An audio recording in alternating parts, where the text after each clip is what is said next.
నమ్మకాల ప్రకారం చేతబడి అనేది ఒక వ్యక్తిని ఆర్థికంగా, శారీరకంగా, మానసికంగా ఇబ్బంది పెట్టడం అంటే నాశనం చేయడం అని అర్థం. ఈ చేతబడి, చెల్లంగి, భానుమతి అనే 3 విద్యలు ఉంటాయి. దీన్ని చెడు ప్రయోగాలకు ఉపయోగిస్తారు. అంటే శత్రు నాశన కోసం.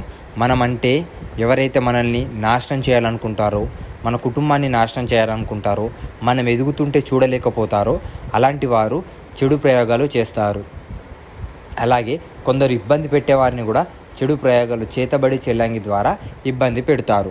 అంటే మనం వారిని ఏం చేయలేము అనే సమయంలో ఈ చేతబడి, చెల్లంగి అనేది ఒక విధానం అన్నమాట, వారిని కష్టపెట్టేది. ఈ చేతబడి, చెల్లంగి అనేది ఆదివారం అమావాస్య రోజు చేస్తారు. మీకు ఈ విషయాలను ఎందుకు చెప్తున్నానంటే, ఇప్పుడు రాబోయే జూన్ 14 ఆదివారం అమావాస్య వస్తుంది.